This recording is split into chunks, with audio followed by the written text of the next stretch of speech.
Und bei mir zu Gast im Studio ist jetzt Clemens Vergien, Weltchefkorrespondent Außenpolitik. Hallo, schön, dass du hier bist. Hallo.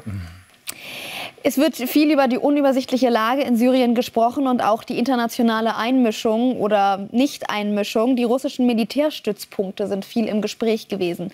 Es heißt jetzt, die könnten wohl nicht gehalten werden. Was weißt du darüber und was für einen Einfluss hat diese ganze Geschichte in Syrien auch auf Russland und den Kreml? Also ich gehe davon aus, dass Russland diese Militärstützpunkte nicht behalten kann. Der russische Regierungssprecher Peskov hat gesagt, man würde in Zukunft gerne verhandeln mit den Oppositionsgruppen, die jetzt die Macht übernommen hat, über diese Basen. Russland wird wahrscheinlich versuchen, sie zu halten, aber es ist kaum vorstellbar. Also die syrische Opposition hat ja unglaublich gelitten unter den russischen Luftangriffen, unter den systematischen Kriegsverbrechen, die Russland begangen hat. Also diese Taktik, die sie jetzt auch in der Ukraine anwenden, die sogenannte Double Tap. Das heißt, dass man zum Beispiel eine zivile Einrichtung wie einen Marktplatz oder sowas angreift, dann kommen die Helfer und dann wird ein zweiter Angriff geflogen, damit auch die Helfer sterben. Das hat Russland in Syrien oft gemacht und dann von Syrien quasi nach Ukraine transferiert, wo sie das inzwischen auch machen.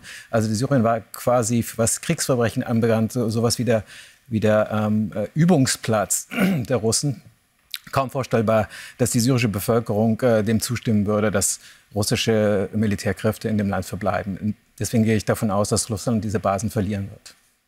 Ein militärisches Forschungszentrum des syrischen Verteidigungsministeriums in Damaskus ist bei israelischen Luftangriffen zerstört worden. Es ist wohl ein Forschungszentrum für Chemiewaffen, was auch schon von USA, Frankreich und Großbritannien ins Visier genommen wurde. Also ein großer Erfolg für Israel? Also die Israelis, die tun das, was sie vorher nicht tun konnten, weil Russland quasi die schützende Hand über Assad gehalten hat. Die Israelis mussten immer vorsichtig sein, was sie angreifen.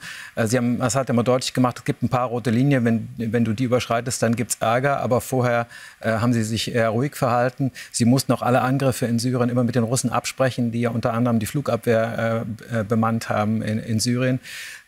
Das ist jetzt vorbei. Das Assad-Regime ist Geschichte. Die Russen haben keine Macht mehr in Syrien.